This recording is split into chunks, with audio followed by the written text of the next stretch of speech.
Good morning, everybody. I'm Matt. I'm Mayor. And this is Mornings with Matt and Mayor. Ladies and gentlemen, the transcendental balance between opening and closing statements has been fixed. It has been resolved. We have made up, and the feud is over. We are cool with each other now, and we will never ever fight again for the next couple of weeks. Yes, at least over the show. Yes. So, with that, why don't we move into some sports news? That's the show. That's what we do. Yeah. Yeah, that's what we do. Oh, okay. Yeah, well, so bring in your sports. Okay. Sports. The biggest headline coming out of the NFL recently is LaShawn McCoy being traded from the Eagles to the Bills for Kiko Alonso. Alonso, a former Oregon middle linebacker, going back to his former coach Chip Kelly in Philadelphia, and LaShawn McCoy going to the Bills where he'll play for Rex Ryan, who loves to run the football because he hates to pass the football.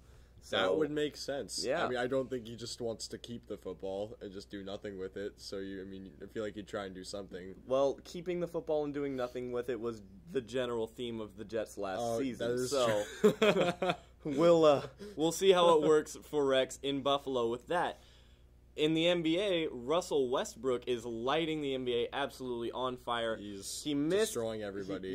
He's basically transcending into the next plane of existence. I think he's pretty much cemented himself as like the top 5 players in the NBA. I'd say for sure. Yeah, he's kind of like what Anthony Davis was doing earlier this year, but even better. Yeah. So, and Anthony Davis earlier this year was an absolute madman on the court, and Russell Westbrook is just taking that and going up to a whole nother level. He's had 4 straight triple doubles with and he had 49 points alone in his game last night. He's the first player to have 4 straight triple doubles since Michael Jordan. So, it's pretty good company. Not bad. I guess. Most people know who Michael Jordan is. So I think. He's a little bit of a household name. Yeah. Russell Westbrook's kind of doing amazing things right now. Yeah, an interesting thing about Jordan just became a billionaire. Don't really want to talk about that, but hey, kind of cool. It's kind of cool. So we kind of want to move on to something a little bit more serious. Talk about J.J. Watt first, or? No, we'll move him to the end. Okay. Something serious that we do want to tackle. Earlier in the week, over the weekend, it came out that Josh Hamilton had relapsed again. This is really, really saddening news for anybody who's followed him. Yeah, for anyone who doesn't know, Josh Hamilton was a top prospect in the MLB and right at the end of the century, 1999-2000, but he had a very, very bad drug and alcohol problem, which basically he was in rehab and he stepped away from the majors from 2002 to 2006. Came back with the Rangers and ended up putting together a really, really, really good career there.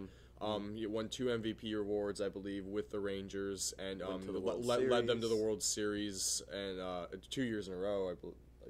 2 years in a row. And he was a very good player, and he just recently came over to the Angels in 2013, and he hasn't done a lot since he's came over. He hasn't been the greatest player, but it's just very saddening to hear that he's relapsed and with at least alcohol and cocaine, which it's just very, very sad news coming out from him. It's really sad news.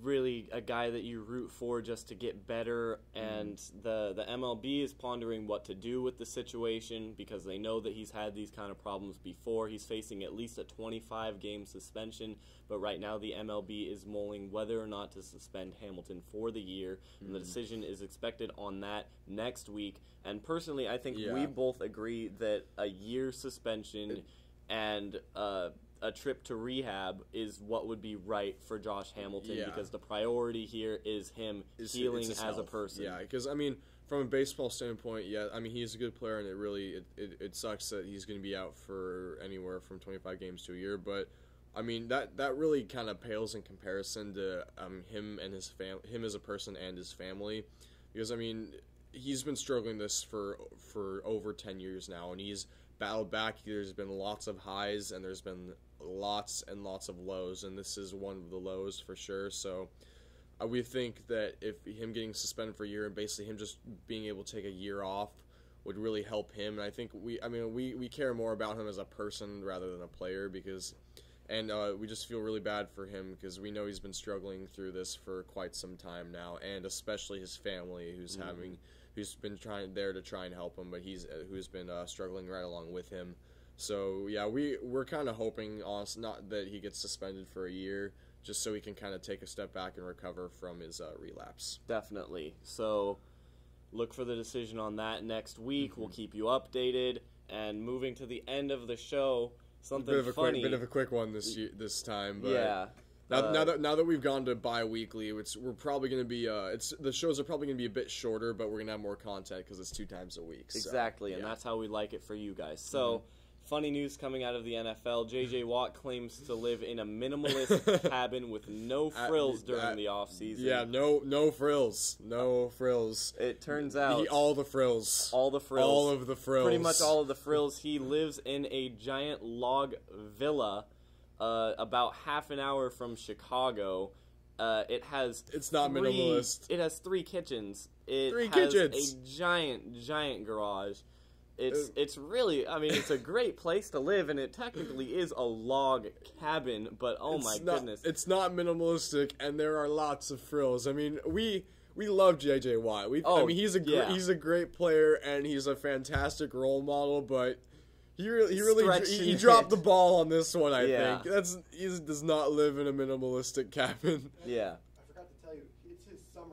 It's his summer home. Okay, it's where he lives during the off-season. That's Charlie. I know we mentioned this every once in a while. I think he did last week, but he's our production manager this time. And I think he has an important role to play about now. Absolutely, but he's going to be interjecting every once in a while, and so it is J.J. Watt's summer home, minimalistic log cabin with no frills. So, J.J., step it up. Come on, man. Expect more out of you.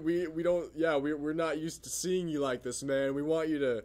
You're such a good role model, and just you gotta stop exaggerating or not. It's like opposite hyperbole. Yeah, it's litote. Yes, I couldn't remember that. So, yeah. But as Matt said, I think Charlie has a special role to play.